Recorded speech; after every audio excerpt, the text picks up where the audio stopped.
అందరికీ నమస్కారం అండి. Welcome to our channel. Sir నమస్తే అండి. నమస్కారం అండి. సార్ వైసీపీ వాళ్ళు టీడీపీకి అలాగే జనసేనకి మధ్య దూరం పెంచాలని చెప్పేసి ఎప్పుడు ఏదో ఒక దుష్ప్రచారం చేస్తూనే ఉంటారు. మరి దాంట్లో భాగంగా ఒక వార్త ఏంటి అంటే చంద్రబాబు నాయుడు గారు లోకేష్ గారు అడిగితే ఎప్పుడైనా సరే డబ్బులు ఇస్తారు పార్టీ పరంగా. జనసేన అధినేత పవన్ కళ్యాణ్ గారు అడిగితే ఎప్పుడు ఇవ్వట్లేదు అని ఒక దుష్ప్రచారం అయితే చేస్తున్నారు. ఇలాంటి విభేదాల వల్ల ఈ రెండు పార్టీల మధ్య ఏదైనా దూరం పెరిగే అవకాశం ఉందంటారా? ఇప్పుడు మీరు అడిగినటువంటి ప్రశ్నలోనే సమాధానం ఉందండి. దూరం జరగాలి అని ప్రత్యర్థి వాళ్ళు అనుకున్నారు కాబట్టి దూరం వచ్చిందని చెప్పేసి ఫేక్ ప్రచారాలు జరుపుతారు. నిజంగా ఎక్కడైనా అసెంబ్లీ సాక్షిగా పవన్ కళ్యాణ్ గారు ఇంకా 15 ఏళ్ళు మాకు చంద్రబాబు నాయుడు గారే ముఖ్యమంత్రిగా ఉండాలని చెప్పేసి ప్రకటించిన తర్వాత కూడా అన్నదమ్ముల్లాగా కృష్ణార్జునులాగా హ్యాపీగా వాళ్ళు పరిపాలన చేసుకొని సూపర్ 6 హామీలు పొత్తులో భాగంగా ఇప్పుడు మీరేమంటున్నారు? లోకేష్ గారికి అడగంగానే చంద్రబాబు నాయుడు గారు డబ్బులు ఇస్తూ ఉన్నారు, పవన్ కళ్యాణ్ గారికి డబ్బులు ఇవ్వట్లేదు. ఇంకా వీళ్ళ ఇద్దరి మధ్య విభేదాలు వచ్చాయి. దొరికిందే తడవు ఎత్తుకో ఇంకా సోషల్ మీడియా మొత్తం అని చెప్పేసి మీరు అంటూ ఉన్నారు. ఎత్తుకుండేదే తడవుగా ఇంక ఎత్తుకోండి సోషల్ మీడియాలో, వైఎస్ఆర్సీపీ పార్టీ సోషల్ మీడియాలో అని చెప్పేసి వాళ్ళకి హింట్ ఇచ్చుకున్నారు. వాళ్ళ శ్రేణులకు, వాళ్ళ కార్యకర్తలకు, వాళ్ళ టీంకి ఒక హింట్ ఇచ్చుకున్నారు. నిజంగా ఈరోజు పవన్ కళ్యాణ్ గారు అడగంగానే డొక్క అని చెప్పేసి ఆమె అన్నపూర్ణ అంటే ఆమె అన్నం దానం చేసి ఆమె డొక్క సీతమ్మ, మరి ఆమె పేరు మధ్యాహ్న భోజనాన్ని పథకానికి పేరు పెట్టారా లేదా? మరి అది కనపరాలేదా వైసీపీ వాళ్ళకి? లేకపోతే ఆరోపణ చేసే వాళ్ళకి కనపరాలేదా? మరి నిజంగా ఈరోజు అంకారావు గారు ఐఎఫ్ఎస్ లేదు, ఇండియన్ ఫారెస్ట్ సర్వీస్, ఆయన దగ్గర పట్టా లేదు, డిగ్రీలు లేవు. ఉన్నది ఒకే ఒక్క ధ్యేయం, అడవిని కాపాడాలి, అడవి తల్లిని కాపాడాలి, అడవినే నమ్ముకున్నాను, అడవే నన్ను కాపాడిందని ఈరోజు నిరూపించినటువంటి వ్యక్తి ఎవరండి? పవన్ కళ్యాణ్ గారు కాదా? ఆయన మాట గౌరవించి ఈరోజు చంద్రబాబు నాయుడు గారు సలహాదారుగా పెట్టుకోలేదా? అటవీ సంరక్షణ సలహాదారుగా పెట్టుకోలేదా? నల్లమల అడవే ఆయన వెంట నిలబడిందని చెప్పేసి ఈరోజు నిరూపించినటువంటి వ్యక్తులు ఎవరండి? పవన్ కళ్యాణ్ గారు, నారా చంద్రబాబు నాయుడు గారు. మరి ఇన్ని జరుగుతున్నప్పటికీ కూడా పంచాయతీరాజ్ శాఖకు నిధులు అంటే కేంద్ర ప్రభుత్వం నుంచి ఎక్కువ వస్తాయి. పంచాయతీరాజ్ రాష్ట్ర ప్రభుత్వం కొన్ని, కేంద్ర ప్రభుత్వం కొన్ని. ఈరోజు సర్పంచులు ఉన్నాయి, సర్పంచుల నిధులు స్వాహ అని చెప్పేసి ఈరోజు బ్యాన్ రాయటం వచ్చింది ఈనాడులో. మరి గత ప్రభుత్వ హయాంలో జరిగినటువంటి అవినీతి మీద, చాలా అక్రమాల మీద పవన్ కళ్యాణ్ గారు కూడా పోరాడుతూ ఉన్నారు. మరి దాని మీద కూడా ఆయన పౌర సరఫరాల శాఖలో కానీ, మరి రీసెంట్గా సినిమాటోగ్రఫీ అంటే జనసేన పార్టీకి సంబంధించి మరి ఆయన ఆధ్వర్యంలో ఉన్నటువంటి 5 శాఖలు అయితేనేమి ఆయన పని ఆయన చేసుకుంటూ పోతూ ఉన్నాడు. నిజంగా వీళ్ళకు కావాల్సినది ఏంది? ఎంతసేపు లోకేష్ గారు ఒక తమ్ముడు, పవన్ గారు ఒక అన్న, చంద్రబాబు నాయుడు గారు వీళ్ళిద్దరికీ ఒక మెంటర్, అధినేత, ఎక్స్పీరియన్స్, అనుభవము, అన్ని రకాలుగా ఉన్నటువంటి చాణక్యము, రాజకీయము అన్నీ తెలిసినటువంటి వ్యక్తి చంద్రబాబు నాయుడు గారు. హ్యాపీగా అన్నాదమ్ముల మాదిరిగా రాష్ట్రాన్ని సూపర్ 6 హామీల్లో భాగంగా దీపం 2 పథకం కింద 90 లక్షల సిలిండర్లు ఇప్పటి వరకు బుక్ చేసుకున్నారు. మరి అన్నదాత సుఖీభవ ఇవ్వబోతూ ఉన్నారు. తల్లికి వందనము 8,745 కోట్ల రూపాయలు కేవలం తల్లుల ఖాతాల్లోకి జమ అయిపోయాయి. మరి మిగిలిన 1,300 కోట్ల పైమాట స్కూల్ అభివృద్ధి ఖాతాకి వెళ్ళాయి. మరి అదేవిధంగా అన్నా క్యాంటీన్లు 200కు పైగా చిలుకు, పేదలకు నాణ్యమైనటువంటి భోజనం 3 పూటల అల్పాహారం, మధ్యాహ్న భోజనం, రాత్రి భోజనం. మరి మిగిలినటువంటి హామీలు ఏంది? మహిళలకు 1,500 రూపాయలు నిరుద్యోగ భృతి, అది కూడా చర్చలో ఉన్నాయి. ప్లస్ ఫ్రీ బస్సు అంటున్నారు.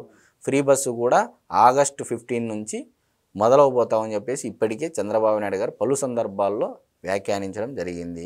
ఇంకా ఏందండి సూపర్ 6 హామీలు అని అంటే కూటమి పొత్తులో భాగంగా జనసేన పార్టీ అధినేత పవన్ కళ్యాణ్ గారికైనా అదే హామీనే, చంద్రబాబు నాయుడు గారికైనా అదే హామీనే, బీజేపీ పార్టీకైనా అదే హామీనే. ఎందుకు ఉలిక్కి పడుతున్నారు? మీరు 6,000 కోట్లు కేటాయించుకొని 2019లో 2023-24 టైంకి వచ్చేదలకి 5,000 కోట్లకే ముగించేసినారు. అంటే తగ్గించుకుంటూ వచ్చినారు అమ్మఒడి, పిల్లల సంఖ్య తగ్గుతూ వచ్చింది. మరి నిజంగా మీరు అమ్మఒడి సరిగా ఇచ్చి స్కూల్లో పిల్లల సంఖ్య పెరిగి ఉంటే 6,349 కోట్ల రూపాయలు 2019లో మీరు కేటాయించారో దాని సంఖ్య పెరగాలే తప్ప తగ్గకూడదు. ఎందుకు తగ్గింది? ఇలాంటి వాటికి సమాధానం చెప్పండి ప్రజలకి. కానీ చంద్రబాబు నాయుడు గారు, లోకేష్ గారు వాళ్ళ పని వాళ్ళు చేసుకుంటూ పోతూ ఉన్నారు. ఈరోజు మీరు ఇంతకుముందు ఒక వీడియోలో చెప్పా, 142 హామీలు నెరవేర్చారండి మొదటి సంవత్సరంలో. క్లియర్గా అన్ని హామీలు చదివి వినిపించా. వాళ్ళు ఏమేమి చేశారు, స్కూల్కి సంబంధించి గత ప్రభుత్వ హయాంలో 47 యాప్లు ఉండేటి ఒక టీచర్కి. చదువు చెప్పేదానికన్నా ఈ యాప్లో అప్లోడ్ చేసేది పని ఎక్కువైపోయింది వాళ్ళకి. ఇవన్నీ తీసేసి ఒక యాప్ తెచ్చాడా లేదా నారా లోకేష్ గారు? విద్యా వ్యవస్థలో ప్రక్షాళన చేస్తున్నాడు. పుస్తకం సిలబస్ ఎక్కువైతే, అన్ని పుస్తకాలు బరువు ఎక్కువైతే ఒకే టెక్స్ట్ బుక్స్లో ఒక పుస్తకంలోనే అన్నీ ఇచ్చేటట్లు కూడా చేశారు. వెయిట్ తగ్గించారు. ఎక్కడ రాజకీయాలకు తావు లేకోకుండా, ఫోటోలు లేకోకుండా చేశారు. ఈరోజు నారా లోకేష్ గారి పైన ప్రధానంగా ఆరోపణ చేస్తూ ఉన్నారు. సార్ గతంలో కూడా అంటే పవన్ కళ్యాణ్ గారి మధ్య అలాగే లోకేష్ గారి మధ్య చిచ్చు పెట్టడానికి ట్రై చేశారు. అంటే లోకేష్ గారు ఉప ముఖ్యమంత్రి కావాలి అన్నట్టుగా వార్త అయితే బయటకు వచ్చిందనమాట. సో ఎందుకు ఇలాగంటే నిజంగా ఇలాంటి వార్తలు వస్తే కనుక వీళ్ళ మధ్య దూరం వచ్చే అవకాశం ఉందంటారా? అసలు వీళ్ళ ప్రయత్నాలు ఏమైనా ఫలించే అవకాశం ఉందంటారా? ఇప్పుడు ఎక్కడ ఫలిస్తుందండి? ఒకరికొకరు గౌరవించుకున్నప్పుడు, ఒకరికొకరు అభిప్రాయ భేదాలు వచ్చినప్పుడు, మంచో చెడు వాళ్ళు కూటమి పొత్తు కట్టారు, కుటుంబంగా ఏర్పడ్డారు. కుటుంబంలో గొడవలు ఉంటాయి, అభిప్రాయ భేదాలు ఉంటాయి. వాళ్ళు రూమ్లో కొట్టుకుంటారు, తిట్టుకుంటారు. మీరెందుకు పదే పదే వచ్చే ఇదిగో వచ్చే దూరం పెరిగా అంటే జనాలు ఇంకా దగ్గరికి చేస్తారు వాళ్ళిద్దరిని. ఎందుకంటే జనాలను నిజంగా ఈరోజు ఆంధ్రప్రదేశ్ రాష్ట్ర ప్రజలు, మళ్ళా చెప్తున్నానండి, క్లియర్గా చెప్తున్నా, ఇది చాలా ఇంపార్టెంట్ పాయింట్.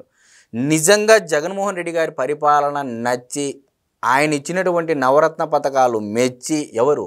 ప్రజలు నిజంగా మెచ్చి ఉంటే మరలా గెలిచేవాళ్ళు.